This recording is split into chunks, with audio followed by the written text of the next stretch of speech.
Thing is all of your. Good evening, everybody. Want to thank you, everybody, for coming tonight. This is our third inside workshop on the park at Waite Drive. Plus, we did our pop-up on site. We're excited to bring a revised concept plan to the community tonight, and looking forward to kind of the compilation of all the input we've received, has been received so far, to be reflected on the plan tonight. We're going to have an opportunity to provide some input as well, some feedback again tonight. And with that, I'm just excited to have everybody here. I want to welcome also Parker Ross and Jesse Brown, our two new members of the Community Services Commission. We provide feedback and input to Sue Richardson and the City of La Mesa on all things parking related. So welcome to the commission. Glad to have you with us. So with that, I'm going to turn it over to Glenn Schmidt. Glenn is the principal of Schmidt Design Group, the landscape architectural firm that is providing us with the design for the Waite Park site. Thank you, Glenn. Thank you, Matt.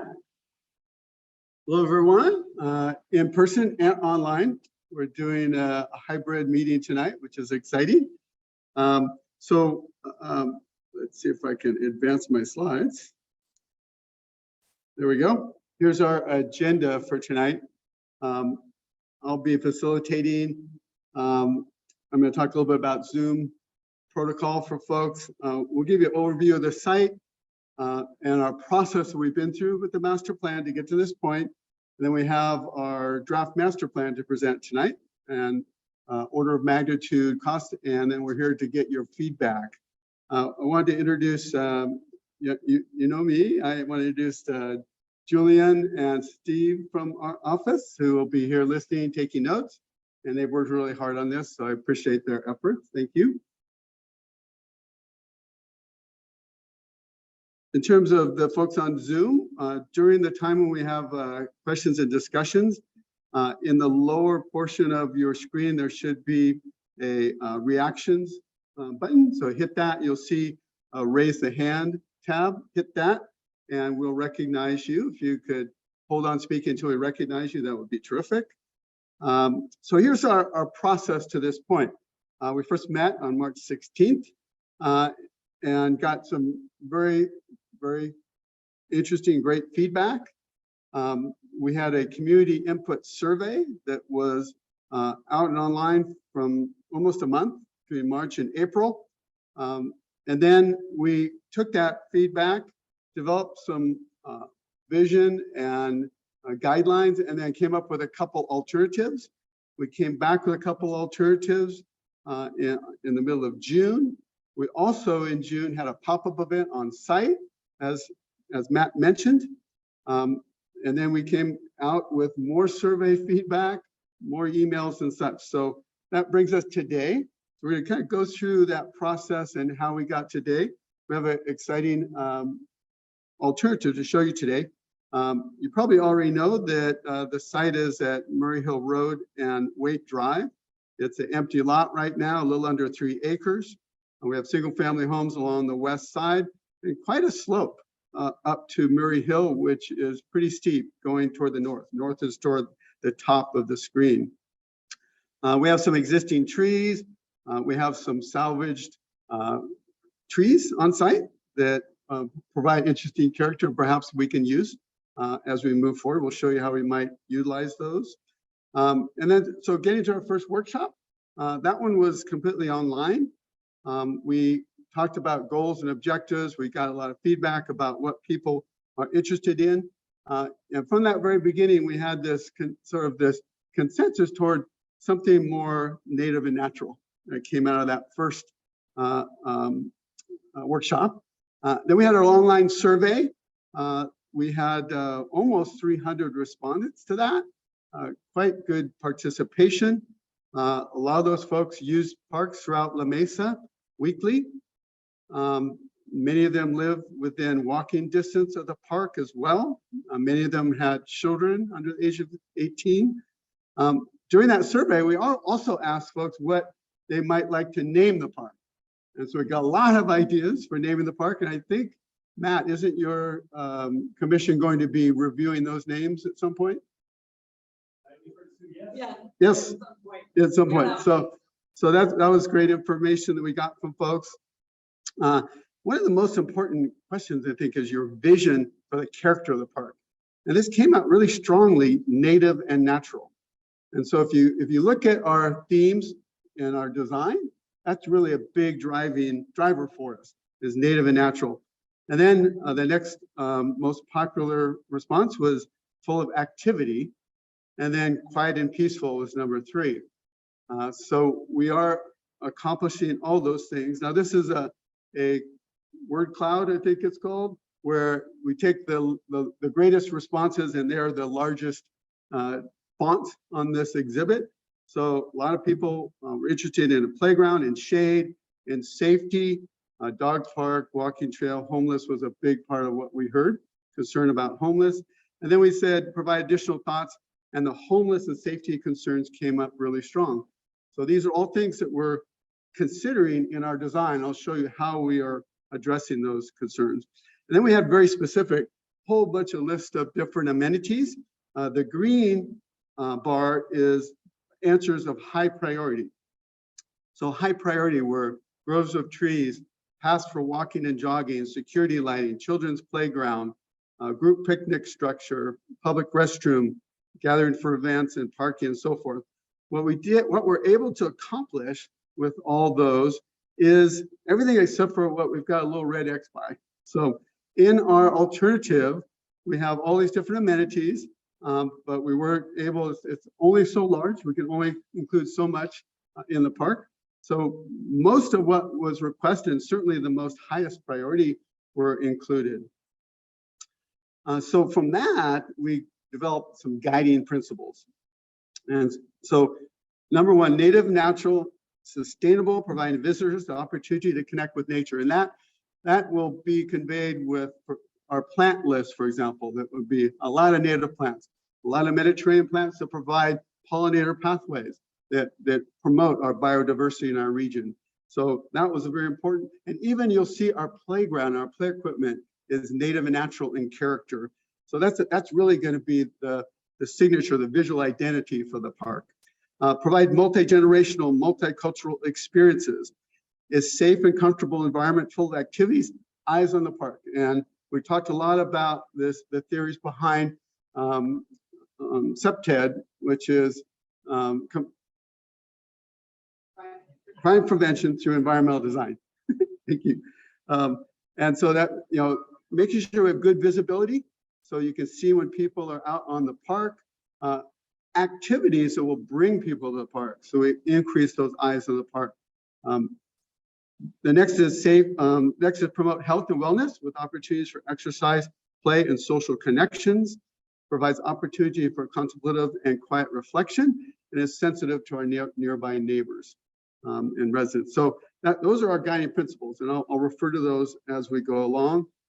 Here's our second community workshop where we provided 2 alternatives. That was online and on Zoom. And these were the 2 alternatives that we presented. They include, on the left there is a design that has kind of more of a loop and a bit more traditional and includes all the things that we just talked about. The one on the right is even more natural in character and doesn't have that loop. So what we did is when we got all this feedback, we kind of took pieces from each. So what we have is this compilation, which includes many of the details in each of these that were most popular. Got a lot of feedback. Again, we're out on the site, as we mentioned. I received a lot of great feedback then with notes and maps and such. And then we did receive email all along as we went all the way through until toward the end of June. So that brings us to our master plan concept. This is what we're presenting tonight. This is a compilation between the 2 alternatives and all the feedback we received. And if we go back to the guiding principles, so native and natural. So all the area that you see here in green is going to be shrubs, ground covers, and trees. Native and natural in character, providing the blooming throughout the year, pollinators, native plants, and so forth. multi-generational, multicultural. We have this nice loop that goes around the park. And this is one of the things that we heard clearly is that would be, that's an interest for everyone. So this loop around the park is close to 1,000 feet. So if you go around it 5 times, you'll walk a mile. And that's something that seniors can use. Folks can bring their kids out there and help them with their tricycle around that loop, multi-generational, but also we have this open space here that is a little bit of turf, and the turf provides that opportunity for families to get together and to enjoy the day, or young groups of a birthday celebration or something to that effect. So very, very flexible, and that's what we're trying to create as much opportunity as we can for recreation on the site. Safe and comfortable. One of the things, again, with that CPTED, crime prevention through environmental design, is this eyes on the park. So we have created a off-leash dog park on the northern side of the site. Based on our experience, that is something that people love to adopt. It's a great social opportunity for them, but also you bring people to the park at all times of the day. And so those people kind of take ownership, they're watching, this is elevated about 8 feet above the playground. So it's in the back, it's elevated, and you have great visibility. But it's not a huge dog park. It's not like you're gonna have people coming from all over San Diego. So it's gonna be more of people walk from the neighborhood to enjoy some conversation and let their dog run around. So that's a big part of our safety. But also our safety is about keeping visibility, making sure that we have sight lines throughout. Even our playground equipment, you'll see, doesn't have any solid areas on it. So people can't hide behind it or hide in it. It's all gonna be kind of open netting. So that's a big part of our plan, was to have it be safe and comfortable. We also provide this link to Murray Hill Road, which is something that was also asked. We have a stairway, but also an elevated wood ramp leading up to there. Again, kind of that rustic kind of character that we're looking for. Promote health and wellness. Right here we have a fitness area, which has a number of different fitness equipment elements in there. And that's right next to the toddler area. So a parent can work out while their kids are in the playground. Opportunities for comfortable and quiet places. So we have our loop walkway, walking along this pathway within this native natural character. We have this creek element, which improves water quality along the western edge. It creates this kind of rustic, kind of beautiful hike around the park. And then being sensitive to the residents adjacent. So we did talk with the neighbors here quite a bit. We have actually moved the dog run, away from the residents, tried to minimize that impact. And then all along this edge, we won't have really tall shrubs, because tall shrubs are places for people to hide. But with the lower shrubs and then a significant tree canopy along there to create a nice separation buffer between the park and the neighbors. And we have this water quality basin swale as well. That's not really a comfortable place to walk through. So we've created this nice little edge to separate between the residents and the activities in the park.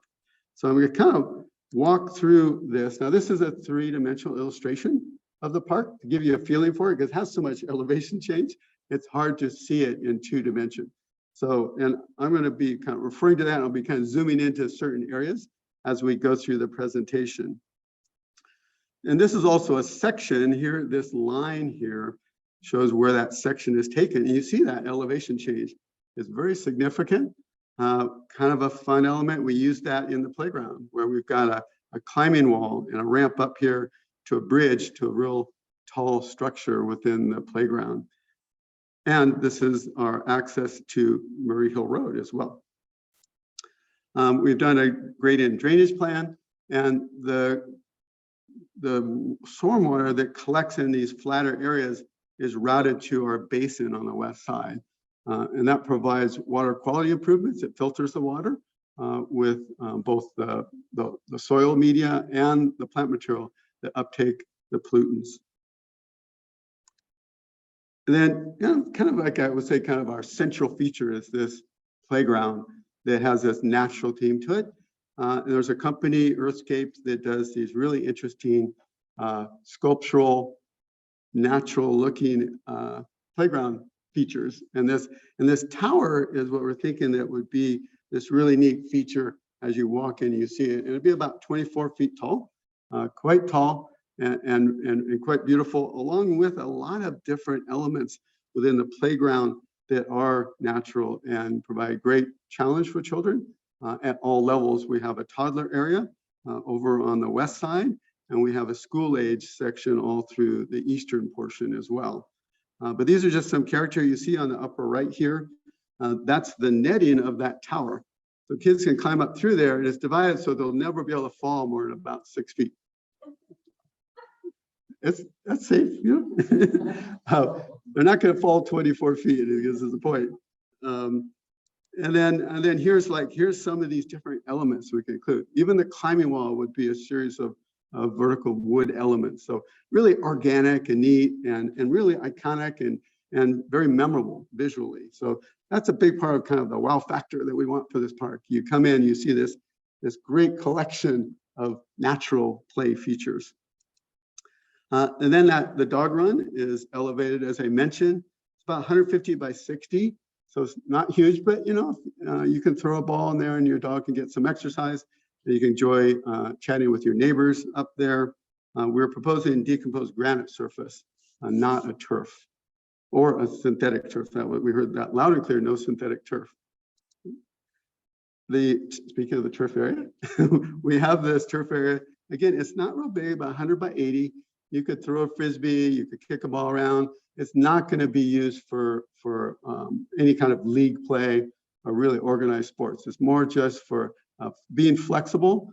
You can go out there with your picnic with your kid. You might be able to do yoga or Tai Chi or some other, other activity. It's a very flexible space. And then, there might be a party and they might have a jumper or something. So it gives a lot of flexibility to the park. And then that fitness zone, as I mentioned, is just a little bit north of that turf area, west of the main playground here, with a variety of activities for physical fitness. And that's a neat thing in that you could walk the loop or jog the loop and then stop at the fitness stations each time. We do have a shade structure, a group shade structure that's located here that we have shown 3 picnic tables under. So kind of a group structure that could be rented through the city. But we also have other places that people can hang out. Even if that's rented, we've got other spaces of picnic tables kind of scattered around. This is kind of the main group picnic area. And then we do have a half-court basketball to create, again, as much variety of recreational opportunities in the park, but it's half-court. And half-court basketball tends to attract families, father, son, mother, daughter, whatever, kind of playing horse or a simple game. It doesn't get like a big group of people that are really intense. It's more low key. So we've kind of tucked that into the hillside here on the eastern edge. You can see this illustration here of how that tucks in and how the walkway behind it ramps up behind it. We do have a restroom. This is 2 family units that would be unisex, and then outside of it would be a sink and a water fountain. We have a connection to Murray Road. That was Murray Hill Road. That was an important feature that people wanted to see.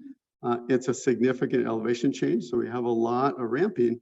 But our proposal is to make that an elevated wood ramp. So you don't have to cut into the grade so much and create a bunch of retaining walls and a bunch of concrete. It can float along the edge of the slope really nice and gracefully. And again, kind of picks up that more rustic character of our native and natural theme. Then I mentioned that buffer along the western edge. We also are proposing a wood fence that would be 6 foot and then raising to 7 feet over here closer where there might be some visibility from the dog run to make sure we're screening the residents there. And this whole edge would be vegetated. It's hard to show. If we showed it real dense, you wouldn't be able to see the rest of the park. So it's just kind of represented in here. But this is kind of the idea where we've got this, lower vegetation in the swale that you can see through to see if anyone's there, but it creates this canopy buffer along that edge and creates a nice separation from the homes to the west. And then we have this walking loop, 8 foot wide all the way around the park. As I mentioned, about 1,000 feet to enjoy walking and strolling around. You can see that in the 3-dimensional element comes behind here and up around. And people ask about lighting. There are some wonderful solar powered lights now. So we are proposing solar powered lights in the park. The one on the left here is a solar powered light that would provide security lighting around all of the walkways and the main areas. There's no night lighting. There's no lighting for play during the night. It's more all for security so that visibility into the park is clear and you can see if someone's in there.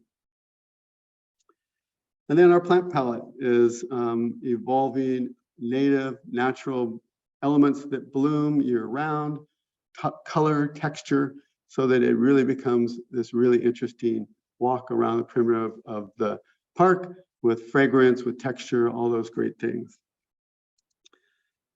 We do, and so that's kind of a tour of the park. We have a rough cost estimate of between $6.2 and $6.7 million. Currently, construction costs have dramatically increased, 30 to 40% in the last year, if you can believe that.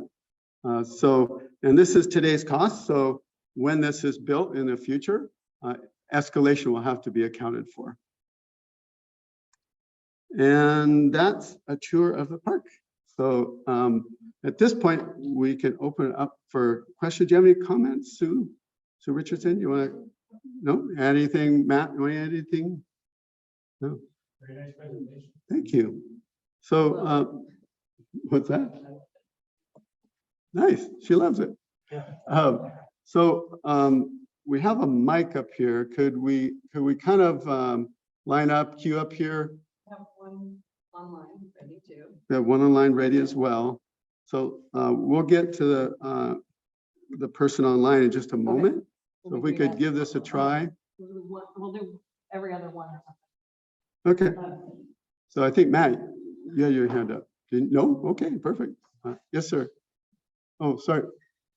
You can argue. No, you can fight for it. There we go. Certainly, I was wondering if you give any consideration putting shrubbery in front of a wood fence to deter artwork. Yeah, I don't know if the folks online could hear.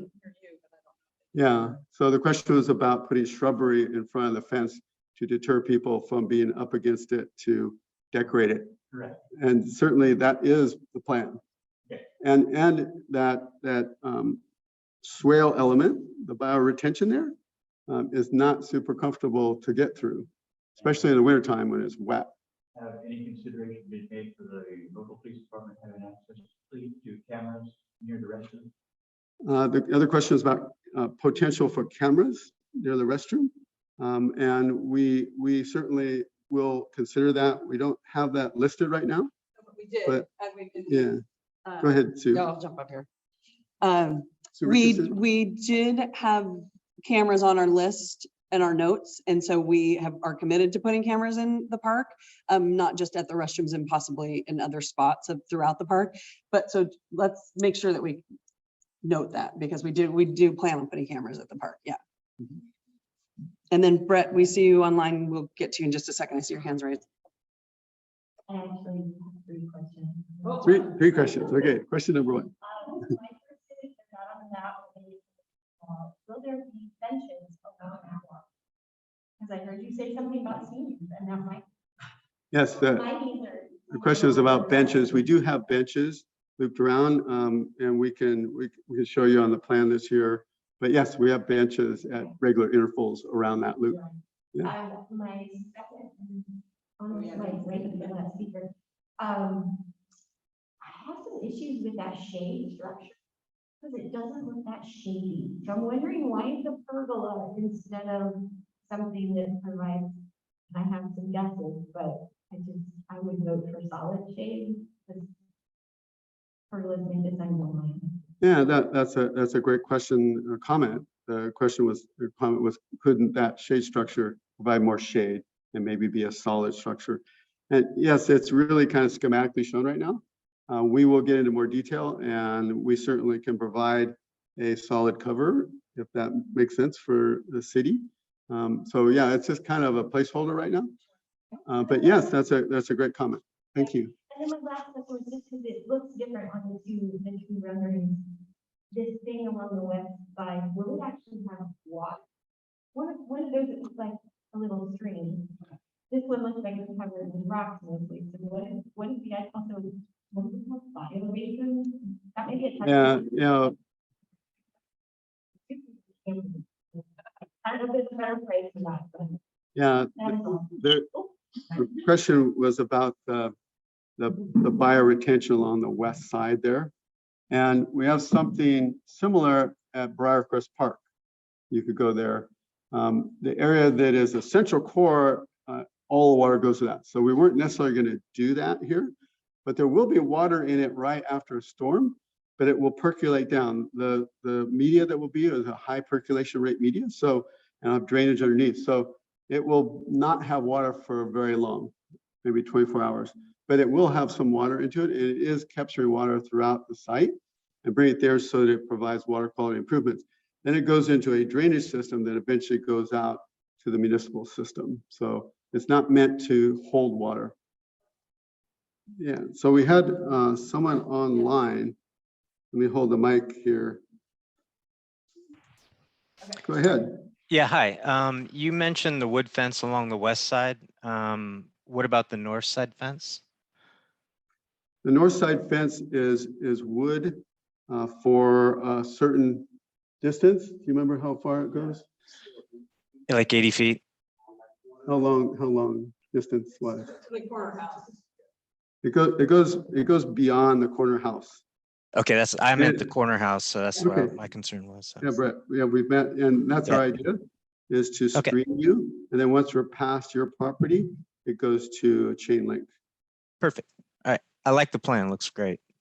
Great, thank you. How far is that that path from the fence line? It looks further than the original plans or the previous plans.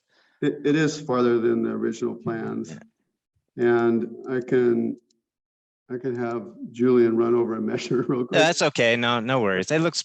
Yeah, we pulled it off of there, fair distance. We I feel like appreciate we're pretty well buffered from you. And then along with that fence there, we think that we're going to minimize the impact of that. Great. What's that?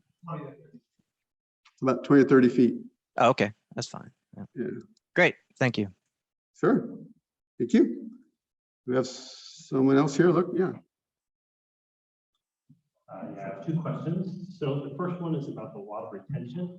Does it kind of meet with the idea of trying to maximize the water that stays in the park and that it go underground to like replenish water below and maybe help the trees? Or is it something that is just temporary to get off before we send it off to the city?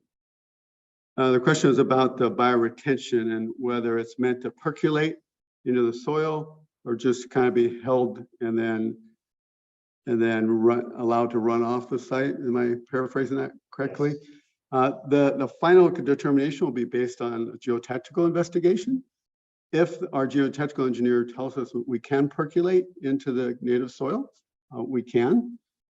If not, and that will be determined by that professional, we would line it, but it would be a pretty significant depth of the soil media. So the water will go into there and percolate through it. And that percolation, active percolation, does purify the water, pull some of the contaminants out, but then it would go into a subsurface drain out. So sorry that I can't tell you exactly, but it will be done according to the geotechnical report. Okay, and then my second question is along Murray Hill Road. Is there can it shade that sidewalk there? Because that's a hot walk that a lot of high school kids take. Yeah, I'm wondering if they'll get shade. yeah, we're proposing street trees. The question was about the trees along Murray Hill Road. And we are proposing adding street trees along that parkway there to help shade that sidewalk. Yeah. We have Polly. Oh, I think you're unmuted.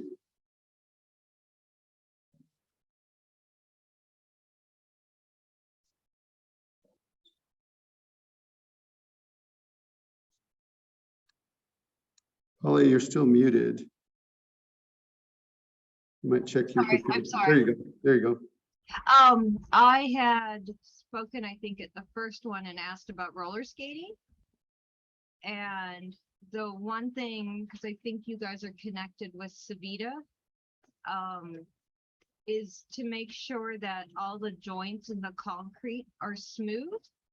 And because some at Savita have the big like rubber channels and they get kind of rough. And my other question is, with the basketball court, would it be possible maybe to designate an hour or two during the week that would be for skating instead of basketball? I think everyone heard that, I believe, right? Don't need to repeat that. Thank you for the question. We certainly will recommend smoother joints. The way that state law works these days is there'll be another firm that will do the very final construction drawings. So we won't be part of that, but I'm sure that that will be a consideration because Sue's here and she'll make sure that they accomplish that. And in terms of the use of that half-court basketball, that's an operational issue. It's certainly something that the city could designate in the future. Does that answer your questions? Yes, thank you. Great, thank you. Anyone else from here? Yes, sir. Come on up. I'm kind of roped in here.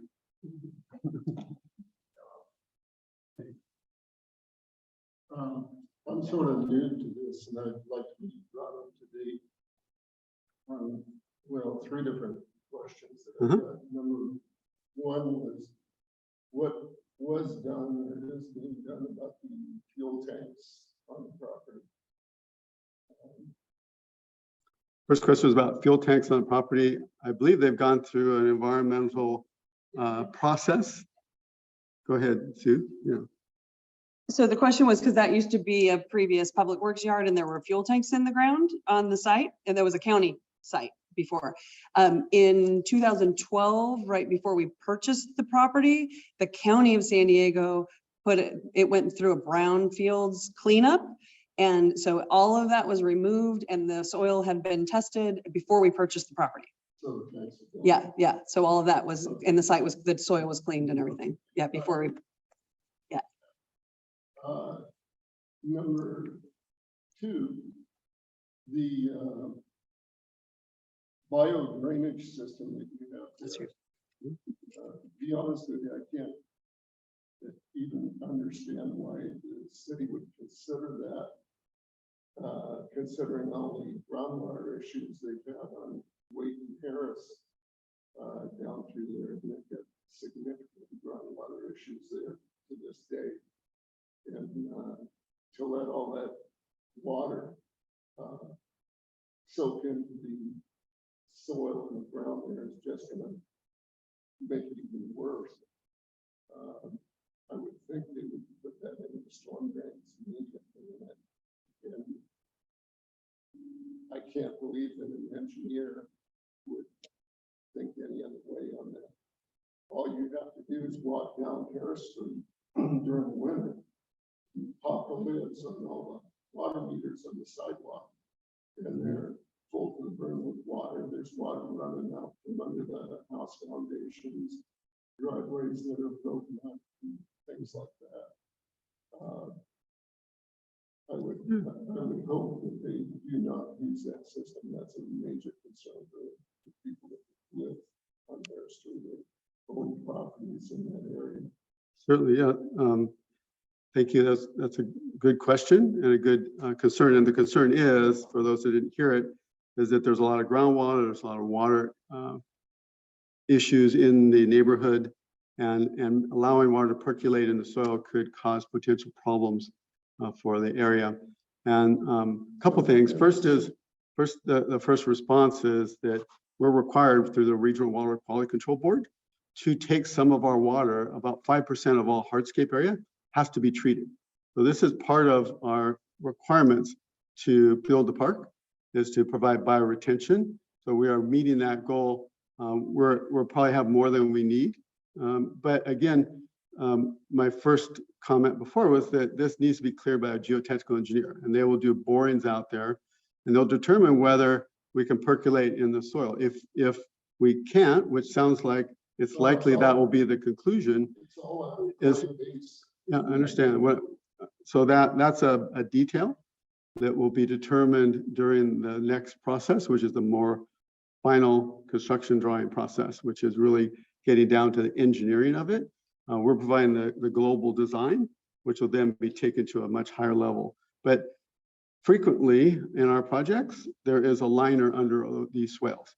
So if there is any concern, there will be a liner, so none of the water will make it into the native soil, if that is in fact an issue. Yeah. Yeah, and that's a great point, and we'll make a note and make sure that that is studied very carefully. And my third question, Huh? which is my main concern. Waite Drive has a lot of people walking up and down the street, and my concern is for the safety of the local residents there. Right now, we've got people walking up and down the street, and they just walk up the front doors and then try to open them up and walk inside the house so they can steal things. There's been several occasions where that's happened, and I can show you photos of it. The police department has a big concern, and I don't know if it's labor, what it is, but trying to get rid of drugs in the area and drug houses and whatnot. And they don't seem to respond very well to those calls. Obviously, everyone here is aware of the, I wouldn't say homeless, because I believe a homeless person is someone that's in need. I would rather say drug addicts that are camped out along the freeway and they're on the other side behind the Albertsons and Home Depot and whatnot. And I would assume that this park would be closed at night with lockable gates on it, similar to what they've done at Mount Helix, that keeps people from going into the park at night because of the drug issues.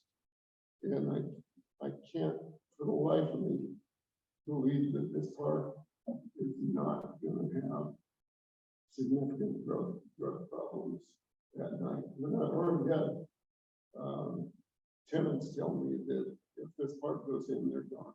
They're moved. And personally, I take concern. I grew up in that neighborhood, and I may not live there now, but I don't want to see that happen. I don't want to see that turn into a camp for people, drug addicts and whatnot.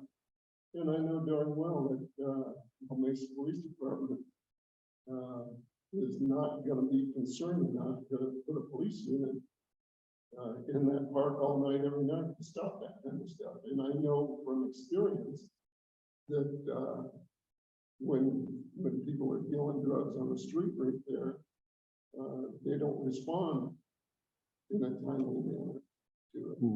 And I'd really like to address that issue. Thank you. So for the folks online, that was a long pause, sorry. And the question is about inappropriate activity is particularly drug activity in the area. And the fear or concern that folks will flow into the park and do inappropriate things in the park, and that this will actually, the park will create, if I can paraphrase, kind of a haven for that kind of activity.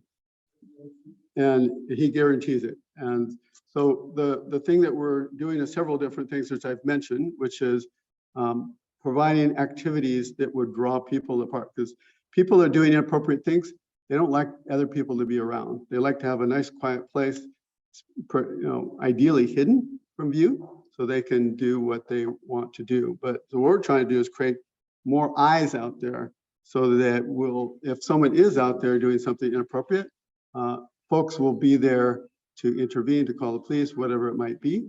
And that's the dog park, the playground, fitness, the route around, half-court basketball, picnic, all these different activities bring people to the park. We certainly can you hold on just a sec? People are doing stuff right out in the open. No, I understand. I understand your concern. And the other question you asked, though, was about a gate access. And we're not showing that on the plan, but we're going to take a note of that. We're going to talk to the city about that. They have done that on some other parks. So it's certainly a possibility to add that. And that seems like a reasonable request to add a gate so that people aren't in there at night.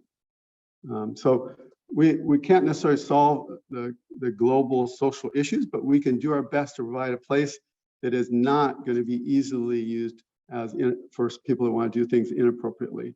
I know that's not going to satisfy you completely, but that's what we're doing. Any park you put there will have some issues according to your explanation. So this is going to be a park. So what we're doing is we're trying to make it as safe as possible and creating the opportunities for it to be as safe as possible. My fear is you're going to get the situation. I understand that.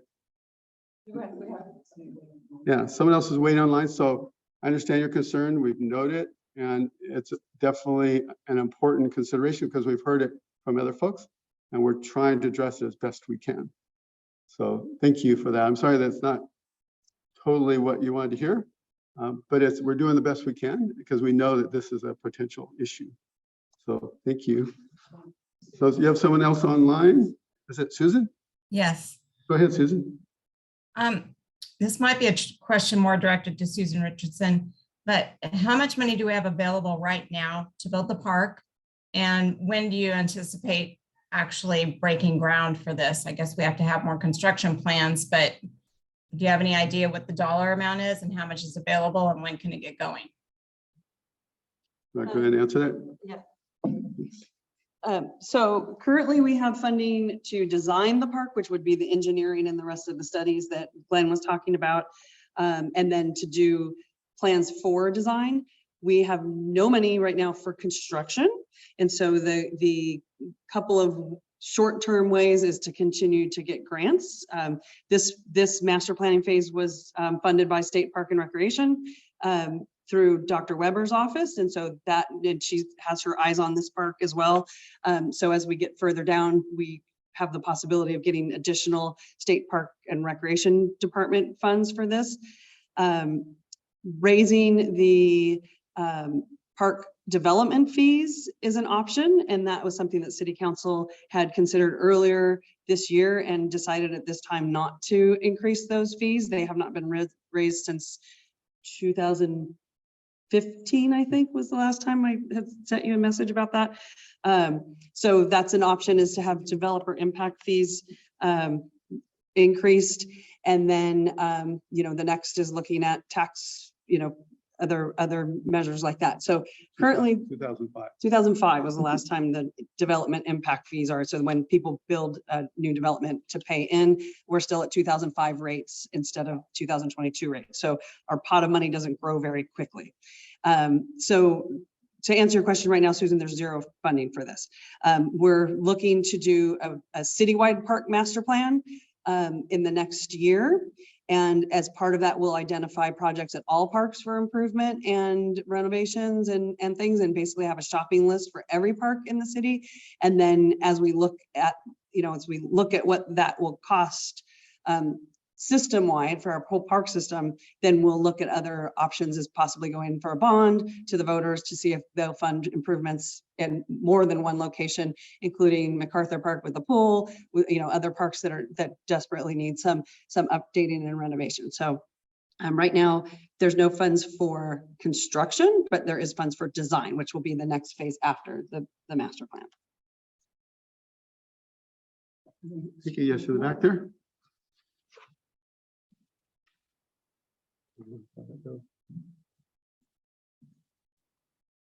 I'm wondering if maybe someone could ask the city to do follow-up and maybe send an email or post people's respective responsibilities here, because you're being asked a lot of questions that really don't apply to the design firm. And everyone wants their questions answered, and that's only fair, but this isn't really the place to get all those answers. And we all have voices heard. I would certainly like to advocate for the park to be open very late. I would like to take late night walks. People being there takes care of some of the issues of safety. We probably have a very different, but we both want those voices heard. So if we have all the appropriate channels, it would help us get heard and let us move forward on the meeting as well. So we do have a Waite Park at Waite Drive email. Would you like us to make sure that folks send their questions, or is there another email? Yes, but I think what she's also referring to is referring to the departments that are responsible for those things as well, right? So, yeah, it's like, well, we're talking to the police about some of these other issues, and public works about the maintenance stuff, and engineering about, so. Yeah, we'll share those to that, yeah. So actually I didn't repeat the question, sorry. It was about where comments should go relating to operations and maintenance and so forth moving forward. And I wasn't clear, Sue, where should those questions go? Well, the things that have come up, we will forward to the appropriate departments. Before, so, Yeah. so, But if they have additional questions, they can use that. okay, so the email on the screen goes to us, that then we forward to the city. So then it will be distributed to the appropriate department, and they would then respond directly to you. So it's sort of a clearinghouse. So that park@waitedrive@gmail.com will get to the city, and then Sue will make sure it goes to the right people. All right. Can I try Go to ahead, do Sue. this without making a bunch of feedback? Sure. Can you turn off your mic? Turn on my mic there. You've got. Somehow we're getting that feedback. That was just trying to avoid.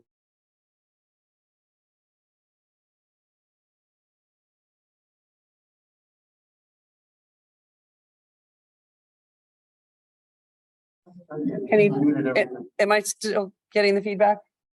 It's not coming from that. It was the microphone. Because I just want them to hear it too. So I can use my rec voice for you guys.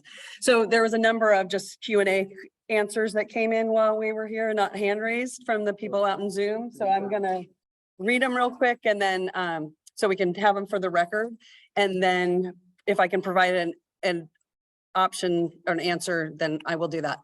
So the first one was the concept of a site resident supervisor on that site, like we have at Harry Griffin Park or here at MacArthur Park. And we did look at that site, and it does take up quite a bit of space. So operationally, so that was a recommendation to help with the security on site, and then also add another house to help for a housing element. But we looked at it, and we thought that that wouldn't be appropriate for this area. Now, something that we could also do is a park watch kind of an operation for that is if we put a gate there, you know, operationally, how do we have someone close it, let's say at 10 o'clock every night, is to get community volunteers that are fingerprinted that have the key to that, and then they go and help us lock it every night, you know, at the end of the night. And then Public Works, when they come to clean, opens it in the morning or something like that. So we have currently it shows a lodgepole fence to keep people from just walking and cutting through at areas. And then I'm understanding the concept as a cattle gate type of thing, so cars can't go into the parking lot and hang out at night. So, and then someone asked, why is there so much opposition to the synthetic turf for the dog park? And so for that one, when we had our second meeting, I think, and we proposed one with synthetic turf and one with DG, everyone that was attended that meeting on Zoom and in person said, no, synthetic turf's too hot for the pups, and it's, you know, too many plastoids in the atmosphere. So synthetic turf got voted down. Then we have a thank you for the presentation. It represents a vast improvement. She had a couple of comments for the dog park to consider a small wood chip layer on top of the DG because the DG gets dusty. The ratio of shade tree to low brush was a question, just asking for additional shade. And then asked if the DG was hardscape, but then someone else answered that, or actually she answered her own question that said she sees it's concrete. So later on she did that. So we got a thumbs up from another neighbor in the neighborhood that loves that. She asked about the timeline. Oh, yeah, timeline. Oh, yeah. So I answered that to Susan. That the path is concrete. Will there be water fountains or hydration stations? We did put a water fountain incorporated into the restroom building. And actually we're doing our first hydration station in the brand new bathroom that's in, but not turned on yet at MacArthur Park. And so hopefully that works great. And then that'll be a new standard for our future bathrooms, is to put a bottle filler in that in addition to the drinking fountain. And then she asked for water also at the dog run to see for a dog park there. So make sure we'll pull off the irrigation to make sure there's water. Well, the restroom's right at the playground. Yeah, it's in the same area as the playground.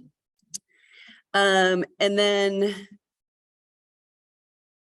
so then the other neighbor said, hopefully we're not using the space for lay down projects anymore, and we hope not. Also, I changed all the locks, and so there's only one lock on there, but because there used to be 25 different agency locks. And we'll be removing a lot of those trees this next year. The trees that we cut from Collier are there currently drying out and using for lay down. Those will be milled and used in a nature playground that's going in at Collier Park over the next year. And then we hope also that they won't be using it for anything else as well from our department. So that's all the questions online. I have no more hand raised online. You could go.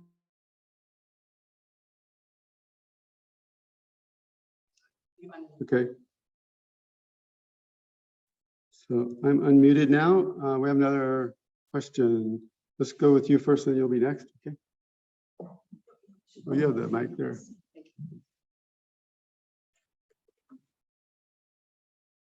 A few comments to start. Very excited about this exciting conference. Wondering if there would be an opportunity to consider some self-cleaning bathrooms like the Portland moves that we have downtown. I don't know. The next one, as we talk about surveillance, I would hope that surveillance would be focused internally on the park, not on the community at large. Should be focused on the park itself. If there was an opportunity to extend the walking path another 300 to 400 feet, if we could potentially consider electrifying parts of the path, thinking about like if we wanted to do like a United Park on the green, making sure there are opportunities to plug in a projector. And then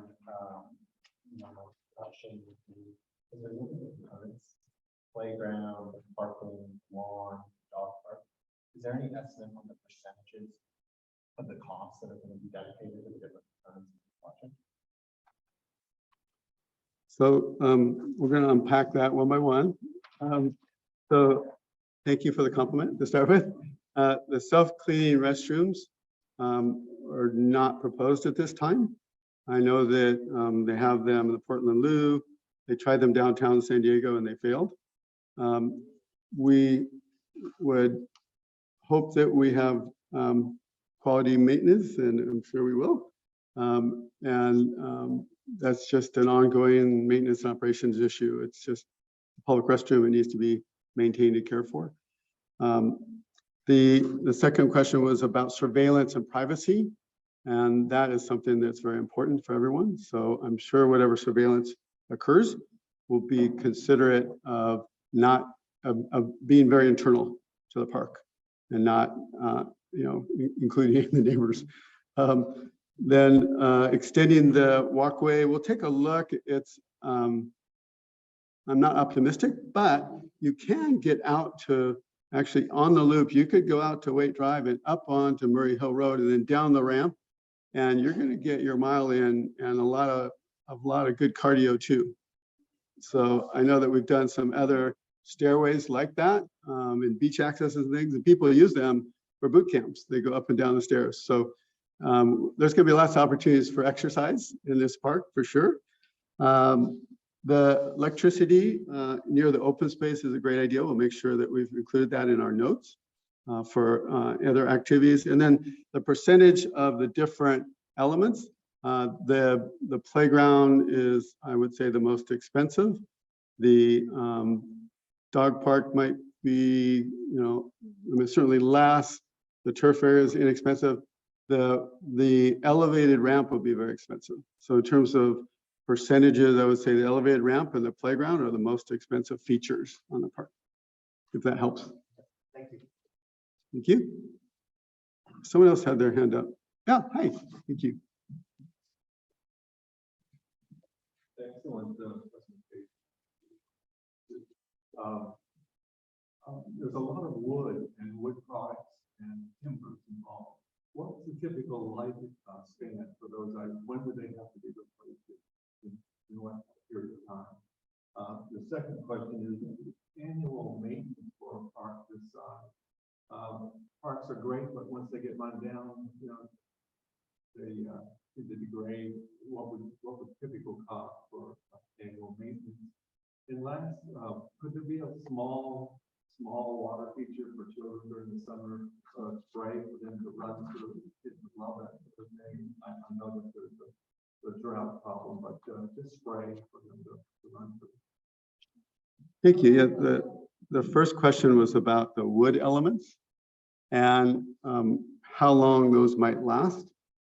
The answer, it depends on the wood that's specified. For example, the ramp would have wood decking on it. The structure below it would probably be a pressure treated Douglas fir that would last well beyond any of our lifetimes. The surface of the deck gets a lot of wear. There's a lot of great material out there. There's thermally treated, is it ash? Yeah, thermally treated ash. There's some other sustainable materials. We've moved away from using more exotic woods like ipe because it's been so popular, they're starting to be detrimental to the rainforest. So hardwoods, there are some new hardwoods that are out there. They're sustainable. There's some composite materials made out of recycled bottles and things. So that is part of that final design solution. But certainly the wood in the playground is also treated. So 25 years at least. So, and then, the splash pond or spray, we could do misters, but anything that has any kind of recycle in it has some very significant requirements from the county health department, and it becomes very, very expensive very quickly. So it's not, unfortunately, if we go that route, it's probably $500,000, and so we have not gone in that direction, even though that would be a great feature, and maybe y'all can raise money and we could get that in. It'd be great. So do we have any more questions online? Anyone else have questions? Oh yes, go ahead. Thank you. Thank you so much for the presentation. Two questions. I don't know if you addressed this.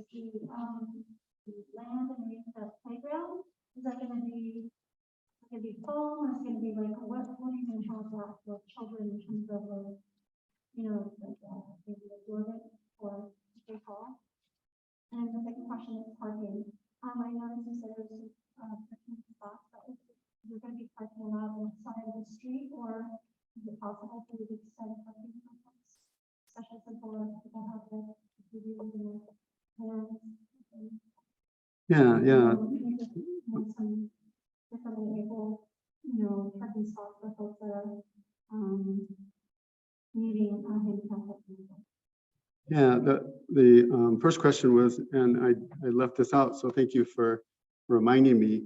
The question was about the surface in the playground, and we do have to provide safety surfacing for falls within the playground, and that extends 6 feet around any structure that's very high at all. And we have several different choices. We've actually used a couple of different ways to approach that here. The two greens that you see in the playground, the light green and the dark green, are resilient rubber surfacing. And then the brown area is material, it's an engineered wood fiber. So it's called fiber. So it's a wood mulch element that's actually designed for safety in playgrounds. So that gets a little bit of an organic feel to it. But when you have the rubber surfacing, which doesn't require as much maintenance. So we kind of blended those two there in the playground. The other question was about parking. We do have 13 parking spaces. 2 of them are designated for handicap vehicles. So we will have drop off for handicap parking with ramp and accessibility. And by the way, this entire park is going to be accessible.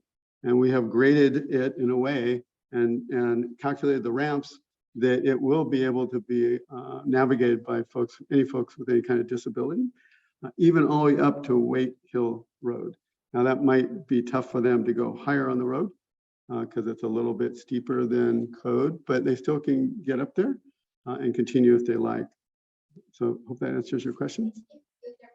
Yes. And there's parking on the street. Thank you. Yes, there is parking on the street. Just on Waite Drive. Shade in the parking lot? Shade, well, we were proposing street trees on both streets that will provide shade. Yeah, so we are providing shade adjacent to the streets. It will shade the sidewalk. What, if you have more, you want to come to the mic? The mulch, is that natural, and it's possible, I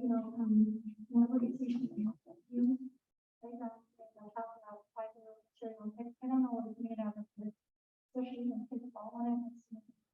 I roller skate with it. But I mean, the material isn't prone to like poking kids or stuff like that. Is that something that we could use to reduce it? Yeah, the question was about the mulch in the playground. That it's actually engineered wood fiber. It's designed for playgrounds. It's not just mulch that you pick up at the landscape supply store or something. It's actually designed for playgrounds. So it's smoother engineered. It doesn't have anything to poke kids with, and works really well. Yeah. It also is considered accessible. So all the playground will be accessible as well. Yeah. Thank you, Matt. Yeah. Any other questions or comments? I don't see online. Should we close out then? And so, yeah, so we'll end our meeting tonight. Oh, there's one more. Hold on. Oh, we'll be around too if you'd like to ask us afterward. Will that work? Or okay. So I think we're done. So No, but I have announcements. okay, go ahead. Announcements. Oh, that's my scout thing. Just a couple things going on around town, because this is our normal announcements that we make at the end of each community services commission. We have a couple of projects in addition to this happening at Highwood Park. We're currently doing a project to replace all of the fencing and court surfacing at the basketball court and the what was a tennis court. So that will, when it opens early October, the basketball court will be renovated with 2 full courts, and then the middle court will be volleyball, tennis, and 2 pickleball court combo, and then it'll have 2 permanent pickleball courts. And those were courts that the La Mesa Spring Valley School District they were underutilized. It's right there next to the teen center by LMAC, between the park and that. So the city updated our agreement with the school district. We're taking over maintenance of those. We're renovating those. So we'll have new basketball court and pickleball courts there at Highwood Park open for the public. We right now this week are adding 4 pickleball courts to court number 4 at La Mesita Park. So that will be a shared court and it'll have designated hours for tennis or pickleball. And that should actually be open probably next week. The nets aren't in yet, but that'll be coming. And then stay tuned, very soon we'll be announcing the groundbreaking date for Collier Park. And so that one's been a long awaited, the master plan for that one was done like 10 years ago. We've been cobbling together money for it. And we finally have, through grant money, community development block grant money, park fees, we've put together a more than $4.5 million renovation of that park. So that will be closed for about a year during the construction, but when it opens, it will have a brand new playground with shade, a brand new court with tennis and pickleball, a nature play area up in the hillside, picnic pavilion, a plaza. I mean, it's going to be super cool. Fitness equipment. Yeah, so we're really excited about that.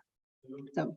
Well, are you city planning on putting gates on the east side of the Highwood Park basketball courts so people will not be entering through the school? They can't enter through the school. They enter through the park already. There is a gate already that divides the school and the courts. And there will be a new interior gate to go from court 2 to court 3, because right now you have to go onto school property and then back in. Yeah. So we did adjust for that. Yeah. Yeah. So we got lots of fun stuff. Fall classes. There's some program brochures out in the lobby, or you can go to our website for those of you online. Our registration for winter programs is on now. So there's programs for adults and youth and all kinds of stuff going on. So thank you very much for everybody for coming and coming online. This new Zoom, the hybrid, gives us twice as many people as we normally would for a public meeting. So it's been a good benefit. A little stressful to figure out how to do the audio visual, but we bring in more than twice, because there was twice as many people online today than we had here as well. So great participation, and thank you everybody for taking your time to come out. So thanks.